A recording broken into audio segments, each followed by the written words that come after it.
Hi everyone, it's Evangeline here at etrailer, and today we have the Kuat NV 2.0. We're going to be taking a look at how it fits our 2023 Ford Expedition.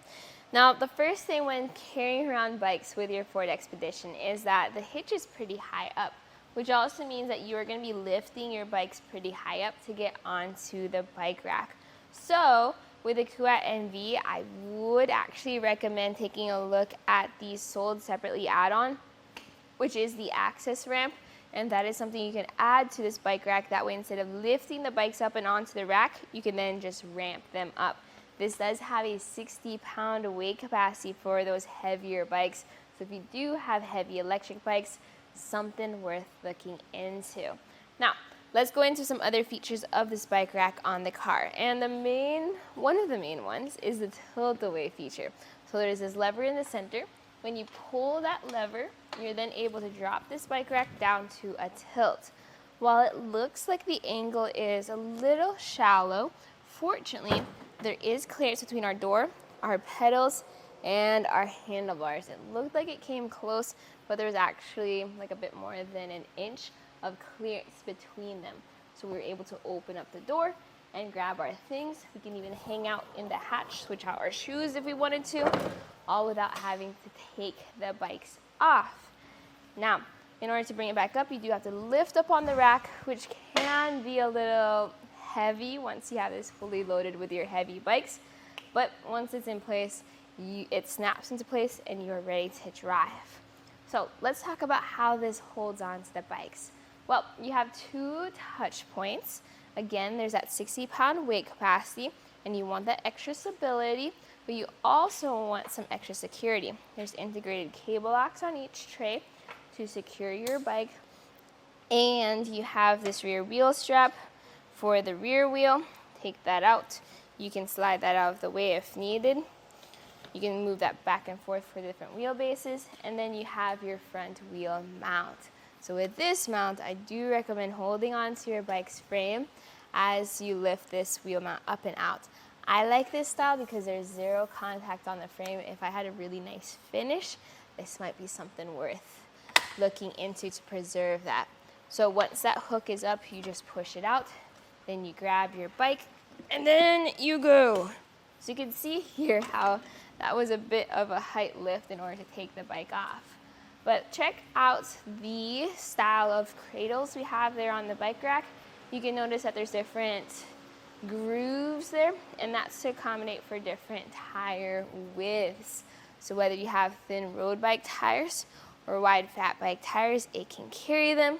You also have this wheel strap in the back, and this slides back and forth like I mentioned earlier. Everything folds in as well, just to accommodate for other drivers and riders on the road, so you're not taking up all of that space. But so speaking of space, let's talk about clearance measurements. I like to measure from the bumper to the end of the rack, and this sits at 33 inches. You already have a bigger vehicle, so if you are concerned about if this fits in your small garage or in a small parking spot, that's a measurement to remember. Another measurement is ground clearance. And here, from the end of the rack to the ground, I have it at 30 inches. Compare that to the shank, where it sits at 20 inches. So something to remember there is it does have that shank rise. Great for ground clearance on other vehicles, but in our case here, that's a lot of height to lift those bikes up. But we did talk about that ramp earlier on in this video. Another thing this can do is this can fold up to be more compact. So taking some measurements from the bumper to the end of the bike rack, that's 16 inches. That's a measurement to remember. If you're just driving around town and you don't want to take up too much space and you're not planning on going out for a bike ride just yet, you can fold it up like this. I see this bike rack in this configuration all the time on the road. I think it looks super cool behind the vehicle. By the way, you can also get this in different colors. We have the gray version here, but it also is available as a black or a matte black for the base version. Anyways, with this on the Expedition folded up, notice how our taillights, our windshield, all that's visible. Now our backup camera sits right where the bike repair stand is, so there is a little bit of space there. By the way, this is how the bike repair stand goes out. There is some space there, so you might be able to see if there's any vehicles behind you, but you won't have as full visibility. And if that's a major issue for you, you can just drive around with this in the down position if you so prefer. Other than that, it fits into your 2-inch hitch. You use this knob here to tighten it down. It has a lock. That lock's key to the lock on the bike rack for the bikes. Check out the full review here on our website where we go in depth into those features. But for if this fits well on your Ford Expedition, I would say absolutely. Other than the fact that I would recommend getting a ramp to get more ease of use for getting your bikes on there, I think everything works amazingly well.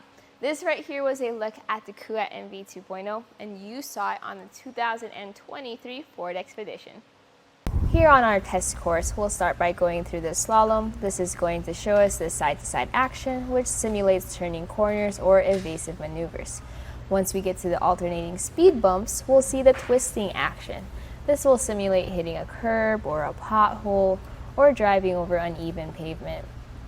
Now lastly, we're going over some full speed bumps, and we can see here the up and down action, and this will just be like driving in and out of a parking lot, garage, or driveway.